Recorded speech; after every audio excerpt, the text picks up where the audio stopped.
po. Pwede naman pong gawan ng ganon. Pero kung wala, we have to know how to go back to the basics. Kumbaga po, balik tayo sa love letter. Noong unang panahon nga, di ba, nai-love tayo sa isang tao. Hindi ko alam, meron ganun na dito, pero meron ganun pa, naabutan yung ganun panahon. Pero nai-love tayo sa isang tao sa isang love letter. Emotions can be expressed through love letters, and that is the oldest way. So let's go back to that kind of technology right now, because as I've said, our legs have been cut. So will we crawl? This is the crawl thing right now. Now, the lesson guides and worksheets follow DepEd curriculum and are delivered through online delivery, DepEd Commons, and offline delivery, learning packets. Tulong Eskwela is a supplement to the learning material. So supplement lang po siya. This is not difficult to learn since Tulong Eskwela is not new. Katulad po ng sinabi natin ay marami na po ang gumamit nito, at gagamit rin po kayo ng mga bagay na alam niyo na, katulad ng class timetable, setting ng rules, may routine, may attendance, may lesson proper, may assessment. The technology is not foreign. Everybody uses Facebook. So many people are using Messenger already. Meron nga po ako chat group ng church group namin eh. So every time merong mga devotions, may mga inspiring messages. Meron po kaming ganong group. Meron din po akong group ng mga gusto magpapaya. Meron po kaming grupo ng mga taong vegetarian. So kung ano po yung grupo na yon, meron po talagang certain way of communicating in that group. It becomes your community now. So from there, we are releasing Eskwela Pamilya lessons, but these materials should and can be used as reference guides first. So yung mga ibibigay po namin, matatanggap niyo po itong PowerPoint namin ngayon as a kit, part of a kit po siya. So parang meron po mga suggestions and tips po. And meron din po, pag sumama po kayo doon sa aming Facebook group, yung Tulong Eskwela group po ng AHA, marami pong lesson plans doon na parang lesson bank na maaari po ninyong gamitin as guides. Of course, kayo po ang pinakamay alam sa inyong curriculum at kayo po ang pinakamay alam sa inyong students. So, how you utilize this technology suggestions. We would love to find out from you how it's working, because we got the feedback from the 10,000 families who use this since the lockdown. But how do we now use this in NCR? How do we now utilize this in the greater community? So we would love to hear from you, and we will figure this out together. Because again, as we've said, this is not the solution yet, but something we can all use, because not everyone will have internet. So from there, how can we creatively solve these problems? How can we engage our students better? Now we're getting into the Facebook classroom. How do we make the Facebook classroom as engaging as possible? So what will we expect? First, part 1 po muna tayo. We'll know how to set up your messenger classrooms and apply our actual classroom elements inside. So kung gagawin po natin siyang classroom talaga, formal classroom, hindi lang po siya yung chat na, kamusta? Mag-aral kang mabuti. Hindi po ganon. Lalagyan din po natin siya ng messages sa ating classroom, sa ating group chat. Messenger po ito ha. And meron pong mga templates tayo pwedeng ilagay to make it into a formal classroom. So, what we would want to say lang and share with you is, according to the Parents' Readiness Profile recently conducted by the Department of Education, 59% of the parents use Facebook Messenger, making it the most popular amongst all social media, amongst all chats, Viber man, WhatsApp. Mas naninibabaw pa rin ang Facebook Messenger. A great majority have smartphones at home, and majority of the teachers have mobile phones with data, tablet, laptop, and desktop with Wi-Fi. And Facebook could also be a place of learning, not just entertainment. Kung kayo po ay natutuwa sa mga nakikita nyo sa Facebook at nakakapag-chat po kayo, this is a way for learning as well. So thank you so much for listening to that part. Now, my dear teachers, if we're going to just create this Facebook classroom, ano ba ang kailangan? Ano ba ang checklist na kailangan ng Tulong Eskwela? So, 9 things. Mobile smartphone, teacher's Facebook account, learning packet ninyo, content calendar, log sheet, class list, parents' consent, messenger classrooms, and parent orientations. Yan po yung mga kailangan natin ihanda para maging classroom talaga ang ating chat group. Now, notes on cyber safety. it is very sad for me to share that the Philippines is one of the highest when it comes to cybercrime.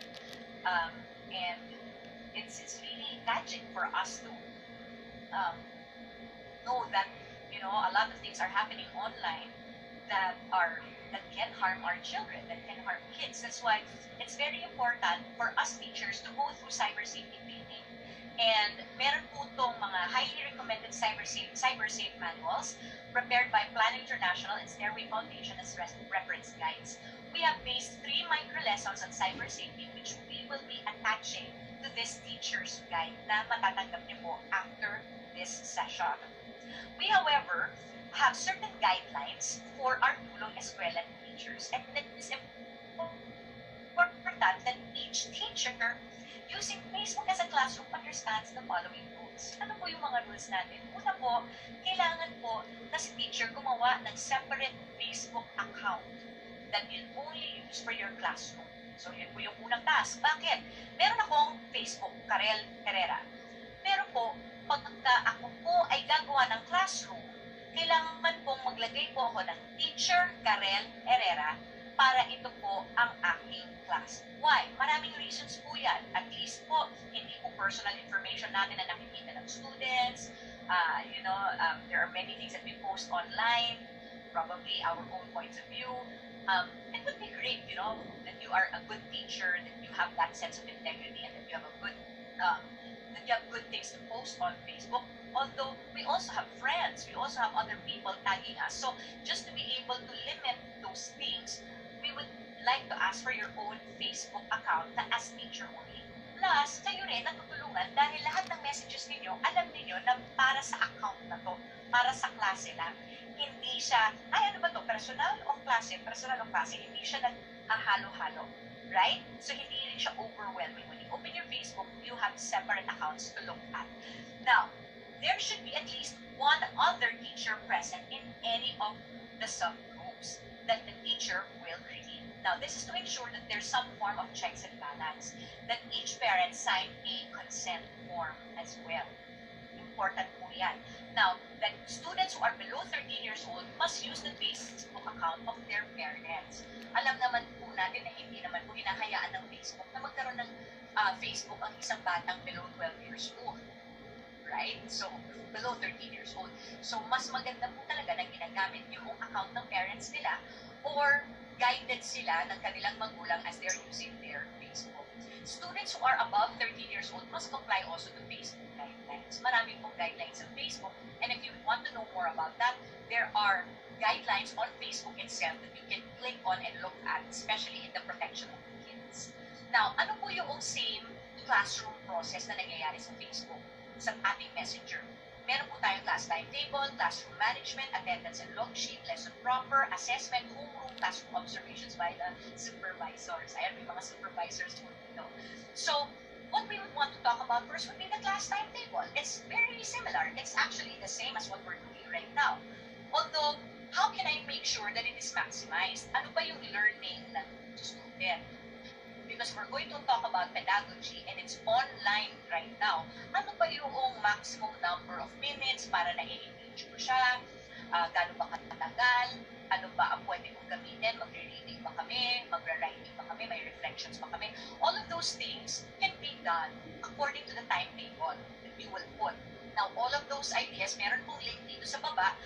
Learn more about the recommended maximum time for student engagement in remote learning. Meron po kaming link dyan. Pwede niyo pong basahin yan. Pagka natanggap niyo po yung ating manual from today, yung ating learning kit from today, you will see this link and you can research on this. There are so many useful information on how to teach online and what is the best time, maximum time, okay, for me to teach my students. So, pwede pong mag-set din tayo ng rules. Katulad po sa ating classroom, meron tayong rules at the beginning of the school year. And this is something that we want our students to create as a habit all throughout the year. You can fall back on these rules, begin all your class every day with these rules, just as a reminder for the students na ito ang ating rules sa ating chat group na ito. Now, let me just give you a couple of tips. Tips lang po ito. First is, make it engaging and fun. Di ho ba, pagka nag mag-message ka sa isang tao, tapos ang message mo lang ay, hey, thanks. TNX pa yung thanks mo. Bye. Period. Hindi siya ganun ka-engaging. How are you today? Period. Hindi siya ganun ka-engaging, right? Or mag-aral ka. Start learning your lessons now. Lessons for today are these things. It's not as engaging. Now, the brain is drawn towards pleasure. Meron ba kayong mga tao gusto ninyo? Itong tao na pagpasok pa lang sa room, hi, mom! Hi, teacher! Kasi gusto mo siya eh. Your body is drawn to people you like. Kapag kaya na, manonood ka na ng TV show, nakita mo yung taong gustong-gusto mo. Sino po dyan mahilig sa K-drama? Ako po, pag nanonood po ako, Park Seo-joon, crush ko yun. Ay! Talaga yung pangangatawan ko, naka-forward, nakatuon ng pansin kasi gusto ko siya. Pag gusto mong isang pagkain, ganun din. Naka-forward ang pangangatawan mo, excited kang kumain. When your brain is filtering pleasure, your body is moving towards it. There are people you like, students you like. Pag nagre-recite yung student mo, naka-forward ka. Pag meron siyang sinabi, tama, napakahusay niyan. Kasi your brain is thinking pleasure. Whenever this person speaks, pleasure. Your brain responds to pleasure. It releases dopamine when you're happy. When it is getting rewarded, there's serotonin getting released in your brain when you are happy. So all of these chemicals get released and our brain likes that. That's why it moves towards pleasure and it moves away from pain. May mga tao ba kayong ayaw? Pag nakita nyo ba ng manik na kayo? Kapag meron tayong taong kinatatakutan, ako po, takot na takot ako sa aking math teacher. Pagpasok pa lang ng math teacher, hello. Ang hirap pong pumasok ng learning kasi po, takot ako sa kanya. The brain is also affected when it's fearful. Our long-term memory is affected. Learning is affected. It's based on neuroscience studies because of fear. When you guide by fear, the learning does not enter. Meron pa mga bagay, ba't hindi ko matutunan? Kasi sobrang ka nagpapanik. So, know that engagement and fun are wonderful triggers to program the brain for them to want it. Pagka alam mong masaya, katulad ng mga ibang chat group ko, alam ko masaya sa chat group na to eh. Lahat na sinasabi doon, ay naglalove ako, nagko-comment ako. Kasi gusto ko tong chat group na to. May mga chat group na hindi ko pinapansin. Bakit? Hindi naman engaging eh. Hindi naman ako engaged.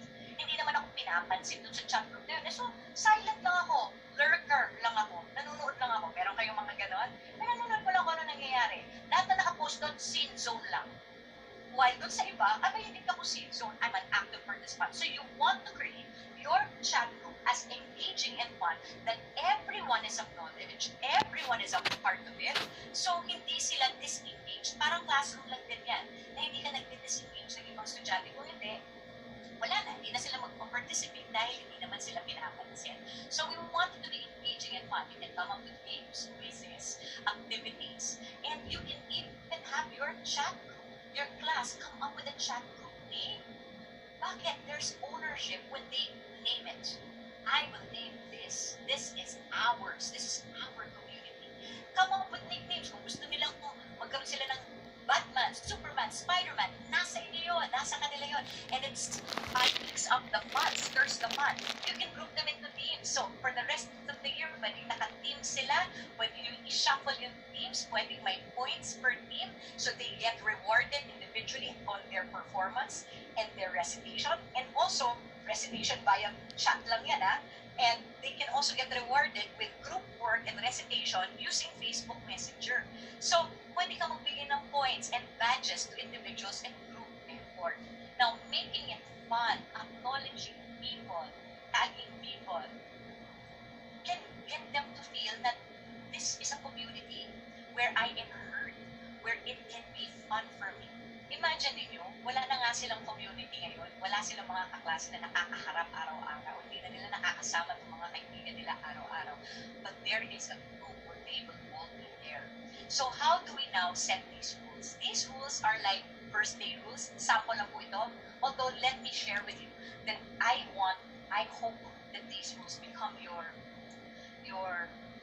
laws or your guides or your values. Now let's talk about these things. Imagine this, my dear teachers. You are setting this Facebook Messenger chat group, and the first rule is be polite and kind. There is so much pain happening right now, agree? So much pain. So much. I'm in pain. You know, my business is affected by the millions in the past few months. We've lost clients. We have lost trainings. Ang daming nawala sa akin. Nanginginig ako dati dahil naiiyak ako dahil I have to talk about cutting pay of my people. Work from home na lang po kami. Reduced pay ang karamihan. Yung iba po ay nawalan po talaga ng trabaho. That is painful. Now, the health situation, people have lost friends. Your students have lost friends. They've lost loved ones. My son, his classmate, lost his dad.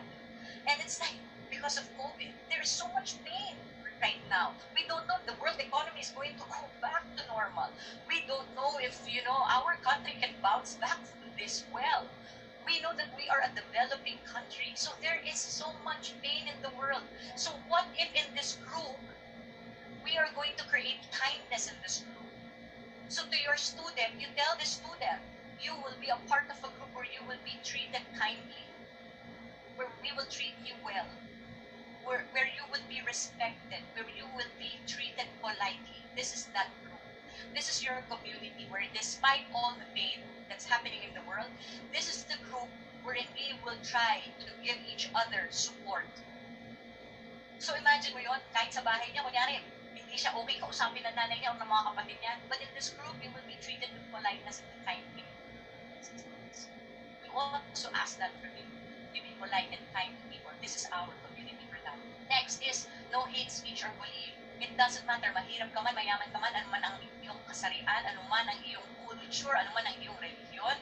In this group, you belong. Our brain seeks belongingness. That's our brain's need right now. And because we were cut off from that, we belong here in this group. It doesn't matter kung ano man ang pinagdadaanan ngayon, you will be respected. Any child, any human being would want to be in such a place. I'm not talking about just the kids and their peers. They would want to belong in such a place where they will not be bullied. Now, bullying happens because a person is hurting. Hurt people are hurtful. Kaya nga minsan, pag stress na stress ka, nagpapanik ka na, tapos kinausap ka, ano? Bakit? Ano ba? Nagiging ganun ang response natin. Bakit? Kasi I'm in pain. I'm hurting. Right now, I'm in pain. I'm having cramps right now. Literally, I'm really in pain. And so, if my child comes to me at nagtutok ako dito, malamang ang sabi ko, bakit? Ano na? Because you're in pain. So, when we are in pain, we have a tendency to be hurtful.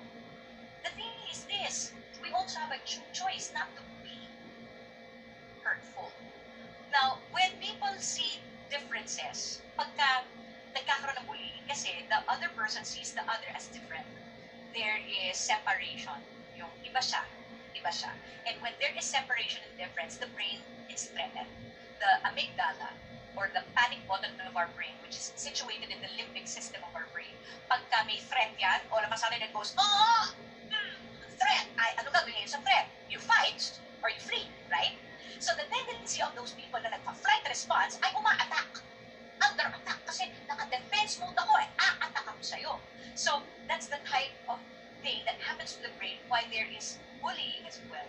Now, when we create a community wherein you allow opportunities for people to see sameness, for them to see beyond identity, that we have so many things in common, they see the humanity of others, the bullying lessons. When there is an opportunity for communication, when there's an opportunity to know more about the other, the bullying breaks down because they realize hindi siya ganun kaiba sa akin. Teachers get bullied all the time. Yeah, we are getting bullied behind our backs. We're getting bullied. Our students are saying so many nasty things about us behind our backs because we're so different from them. But who are the teachers liked by these students, loved by these students? Yung mga teachers na cool in their eyes. Sino yung cool in their eyes? Parang, wow, sobrang okay ng teacher na to. Bakit? Because they see sameness in these teachers. Huwag na po tayong malayo. Ako po ay isang lab guru. Nasabi ko yan sa aking introduction kanina. So pagdating po sa pag-ibig, ay, controversial, pag-ibig, doon tayo po ay unang nagmamahal. Ano po ang ating sinasabi sa ating taong gusto? Oh my God, pareho kami. We're so alike. Oh my God, pareho namin gusto adobo. Oh my God, pareho namin gusto green cheese. Ay, naku, hanap ka ng sameness. Pareho kami ng eskwelahan. Pareho kami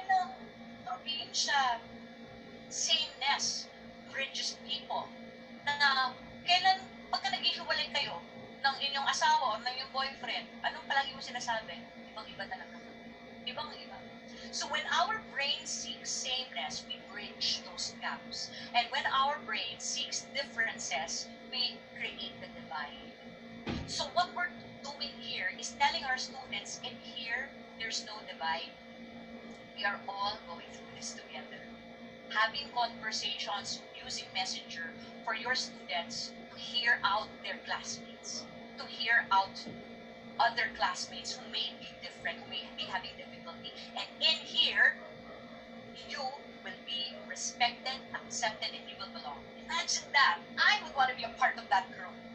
Now, respect the privacy of all. Lahat ng sinasabi mo dito, it's going to be confidential. There is trust. Let's build trust na pwede kang magsalita dito. You can say things here. Share things in this room. And whatever you say, it's going to be honored. It's going to be kept in this code of trust that we have amongst ourselves. Now, a lot of other things that we can also do is to create, ito po mga ibang rules ninyo, pero magagamit rin po. Optional po kung ano pa ang gusto nyo ilagay na rule. Loving one another, caring for one another, pwede po yan. Messenger classrooms are closed 5 p.m. onwards. Suggestion lang po to para wala naman po mag-iistorbo at magpo-post na ng kanilang mga messages after 5 p.m. Out of privacy na rin po, respect sa privacy ng ating mga kaklase at ng ating teachers. And no irrelevant information or promotion or spam, wala pong nagbibenta, wala pong ano-ano ang pinopromote nila doon sa grupo. At although suggestion lang po yan, some of you can still say, but we want to support the extracurricular activities of our students. By all means, that's what we want. Although for us, as teachers, maybe not to promote anything that is outside of our teaching. Now, avoid flooding the messenger classroom. Ano po yung flooding? Ito po yung sunod-sunod na message na marami kang sinasabi. Sunod-sunod pa ulit-ulit. Avoid flooding po. Kasi po, imagine mo man napakaraming estudyante ang nakakatanggap ng message. And if all of the students are flooding at the same time, oh my God, sobrang overwhelming na yung chat. Baka pagtingin mo, 1,000 messages agad ang nanonood. So, the standard of signals, you can set these standards. Pwede raise hand pag may tanong, understand ba? Be quiet, meron kayong signal na ganyan, need help, exclamation point, pwede ganon. Or the class may also agree to send feedback to each other's messages through the react feature. So, yung kaklase mo, pag may sinabi maganda, pwede bang mag-heart sign? Pwede. So ito po, pag nag-post ka ng message, may makikita kayong mga emoticons that the students can use to react. That shows you that the student is engaged in the conversation. Not just na sumasagot sila, but that they can react to the other student. Now, this is something that I wish every teacher can instill in the rules. And that is for the students to be responsible, be honest, and have integrity. Kasi po, ito po yung number 1 tanong sa amin. Paano po natin malalaman kung ang estudyante talaga ang sumasagot sa kanyang test, sa kanyang quiz? Paano natin malalaman ang ginagawa niya? Now, I believe that our job is not just to teach English and math and science to our students. It's our job to teach them also integrity and responsibility. I think that's the better education here that we're leaving behind our students. This is a great opportunity for them to learn that. So, how do you now communicate that with them? How do you instill that in them? Again, pleasure and pain. If the brain thinks that there is pleasure in integrity, what will they get as a reward? If there is pain in losing integrity, what is that? If I don't do this, what's the effect of that on me? So, I encourage teaching people that instead. I talk about neuroscience a lot in my talks, but the science is not the important part for me. It's what it teaches people, that they have a choice, that the brain has many choices, has many options. And the option to have integrity, that's a choice. The option to be respectful, to be accepting, to be not hateful in your language. Those are choices that we can continue to train, pagsasanay. Now, on the merits, it's up to you how you want your demerits, pwede may minus points, nasa inyo yan, or may warnings, or decrease in grades, or kick them out of the room. Although I'm not a stickler for demerits, in the study of motivation in neuroscience, it's been long debated kasi they're talking about the carrot and the stick, right? Rewards and threats. It's the same concept of the brain na kailangan meron kang carrot or merong stick. Parusahan mo, pag mali, carrot, bigyan mo ng reward. Although, based on neuroscience, the carrot and the stick as an external motivator is not as strong as internal motivation. What am I talking about when I say internal motivation? It's not a leadership push na sabihin ng isang leader or ng isang teacher, gawin mo to, as gagawin ng estudyante. You want a pull, wherein the student is drawn to what is right. They get pulled and inspired. And the leadership pull for motivation comes from the hunger of the student. Is the student hungry? Is the student that is desiring that objective? Is that student desiring that goal? And then it's the distance. Based dito sa study ng motivation, meron po silang mouse, daga, tapos merong keso. Yung nilagay nila yung daga sa isang base, tapos may keso. So tinignan po laro sa experiment, yung daga baka kainin yung keso. Kung meron pong keso sa isang box, kakainin po ba ito ng daga? So katulad ng lesson, kung may lesson dyan, kakainin ba yan ng estudyante? The answer to that experiment is, it depends if the mouse is hungry. If the mouse is not hungry, kahit may keso dyan, hindi niya yan kakainin. Hindi siya gutom eh. So paano yung mindset ng kabataan? Ano ba naman yan? Ayoko naman maging excellent sa buhay. Kung gano'n ang kanilang mindset, hindi siya hungry, hindi niya kakainin yung keso kahit napakaganda na gusto mo ibigay sa kanya. But, if the mouse is hungry, pero walang kwenta yung pagkain, walang kwenta. Wala. May lason, napakla, hindi maganda yung hindi siya mukhang keso, papel yung nilagay ko dyan, kahit gano'ng kagutom yan, pag kinain niya yan, hindi yan kakainin. Walang lasa, blood, papel. But if you say, may cheese, masarap yung cheese, and the student is hungry, but it's too far, the student also learns not to get to that goal because it is too far. So, my dear teachers, what is our job now? Our job is to create a hunger. That's my job as a motivational speaker. I help my students find their hunger, create that hunger. I create that objective as desirable. What is so desirable about that? And I help lessen the distance. So, what can you do with that?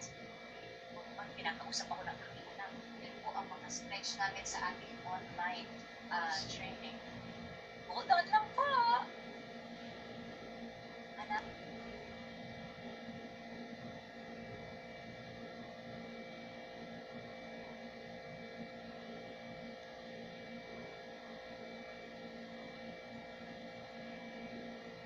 Okay. Habang ginagawa po natin yan, yung iba po sa atin siguro ay nag-break na. Okay. Pwede po tayong kumuha muna ng kape, pwede po tayong kumuha ng ating merienda or ng ating pagkain muna as we are going on a very quick break. Okay? So, when we talk about these things, how can we make sure, good job, how can we make sure that our kids or our students know how to find that internal motivation as well. Okay? Now, please go on a very quick 5-minute break. We will come back after 5 minutes so that we can proceed with our discussion. On this 5-minute break, think